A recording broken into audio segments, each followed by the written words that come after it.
Weren't the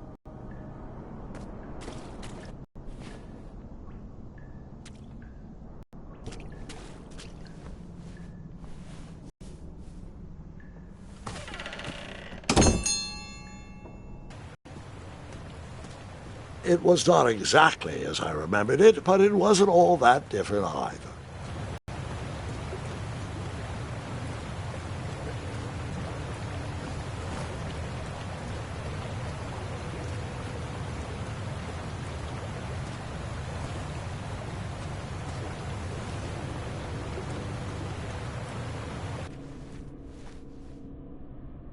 Two odd contraptions guarded the lost treasure.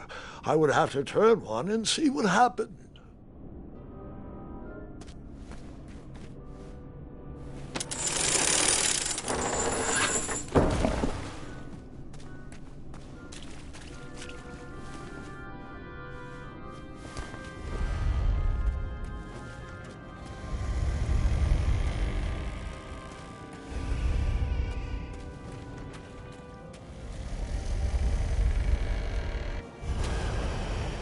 Wait. Hold on, Grandpa. I don't remember this part of the story. Beds hanging from stalactites? We'll get there, Gwendolyn. Don't worry. No detail in this story will be overlooked. Now, where was I? Ah, yes. As I treaded through the river of rumbling trundles, I feared I knew the source of that deafening wind.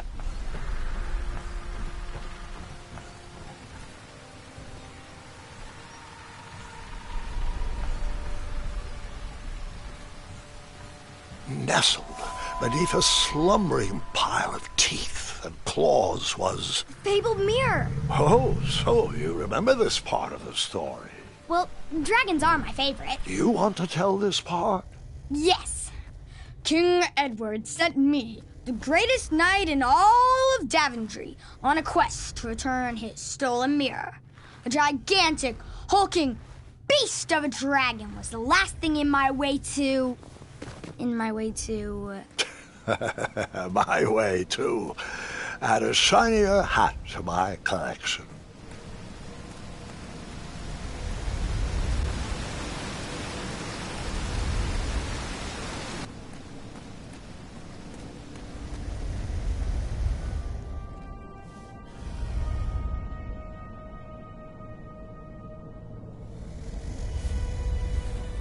So, the missing handle was... Well, I use my cleverness to outsmart the trap.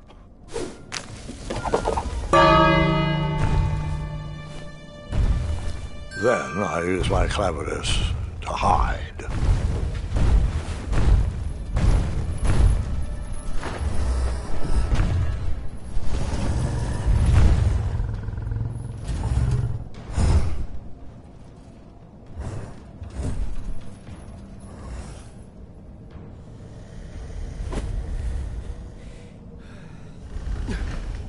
Luckily, that half-blinded beast never noticed me in bed. A dragon's eye must be really hard to pierce with an arrow.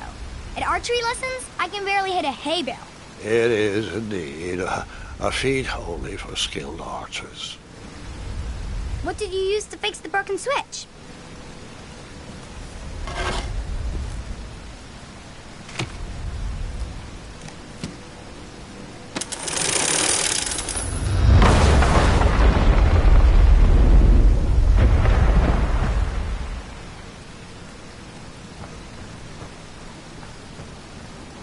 The dragon's chains were coiled around a gigantic switch mounted to the cave wall.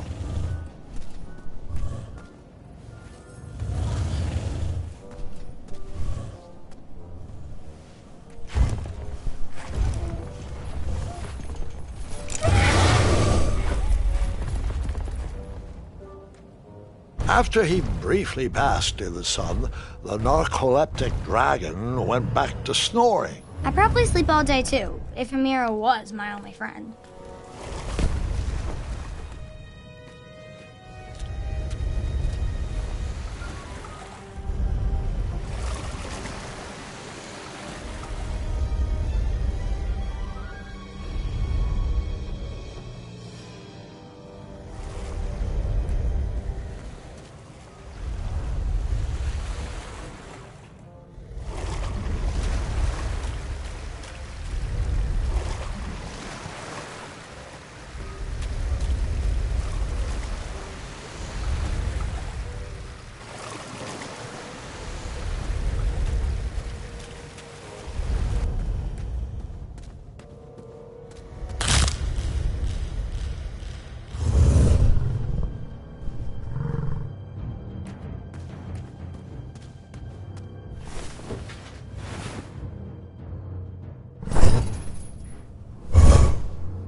whoever designed this trap thought they were pretty clever, but I would probably find a way to hit that unreachable switch.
The mirror called out to me.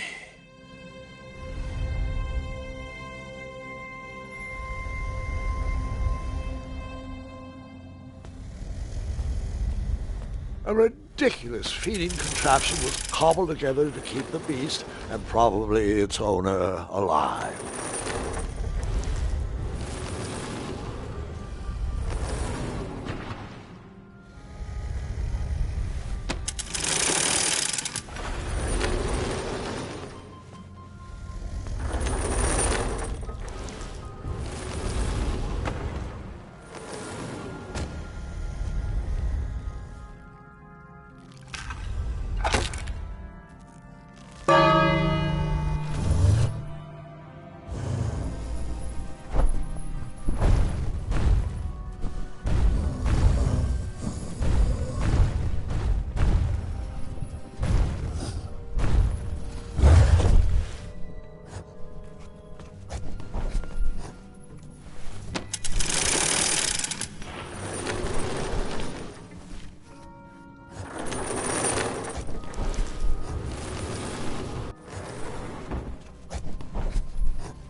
With the magic mirror safely in my possession, I dreamt of the Daventry I would be rewarded with, and the kingdom it could become.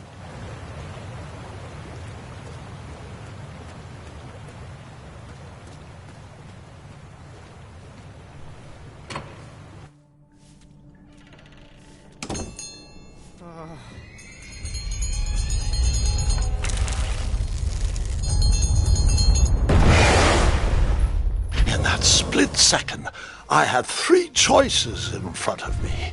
Any would clear my path to safety, and all would have rippling consequences.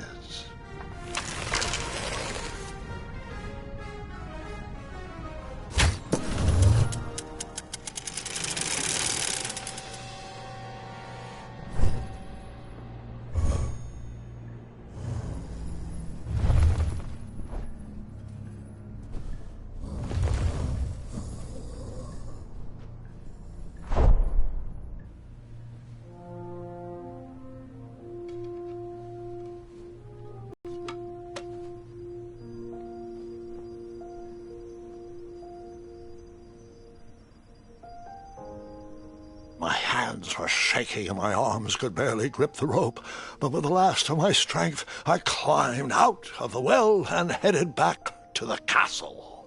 Ever since the magic mirror returned, its reflections have warned the kingdom of danger, kept our family safe, and it has exposed many troublesome crumbs tangled in my beard. Yeah. King Edward was so proud that you returned his lost treasure that he made you king. Everyone knows that part. Now, can we get back to that dragon? Gwendolen, there is so much more to my stories than dragons.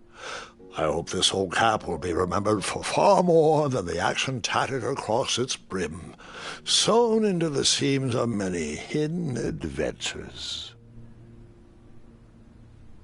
All right, let's get back to the dragon. Tell me everything. Like, why did you set the dragon free even though he was trying to eat you? I set him free because, well, over the years I realized that the dragon was not the despicable, hideous beast Daventry had made him out to be. He was just a caged animal that was never shown any kindness. On that day, I forgave the dragon for his atrocious past. You have such a bizarre way of making friends, Grandpa. I guess I do, too. I'm known as Gwendolen the Popular back home. But only to my stuffed bunnies. I've always found it best to pursue friends where I can, though they don't always feel the same about me. All right, you two. Grandpa needs to rest. Gwendolen, it's way past your bedtime. Sleep well, Grandpa. I'll be back first thing in the morning. I don't need rest. I'm as spry as I've ever been, though I wouldn't mind a slice of magic fruit.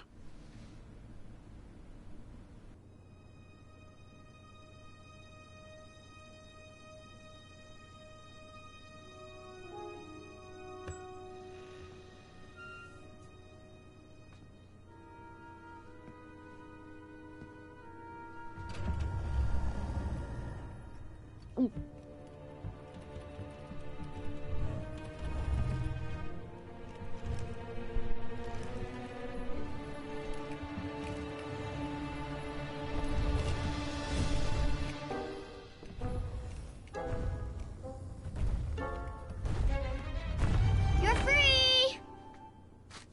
Roar!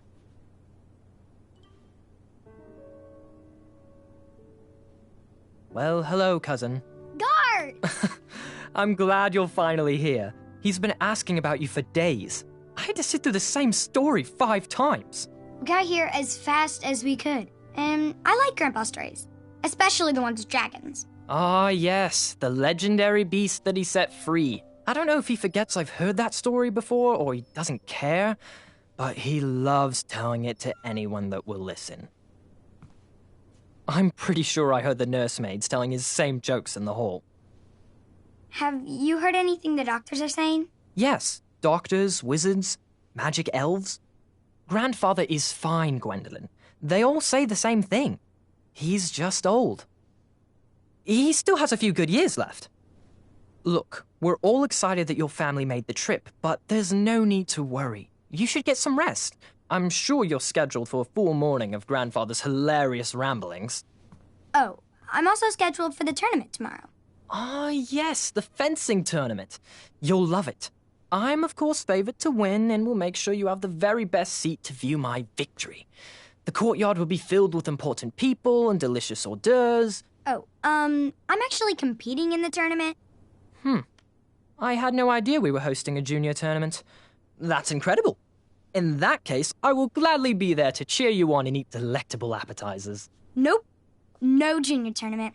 I'll be squaring off against you. I see. Well, perhaps this is the time to stop listening to stories and finally make some of your own. Good night, Gwendolyn. Sleep well.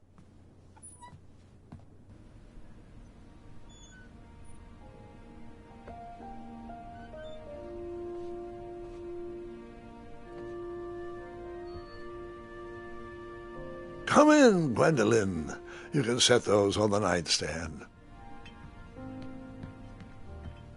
Grandma said to take 3 spoonfuls of each. I'll get to those. No need to fuss over me. Now, let's talk about far more important issues, like that fencing tournament. I hear you're competing. Well, I signed up, but I'm not so sure anymore. Nonsense. If it's Scott you're worried about, he's no bother. After all, I only learned that you entered after he complained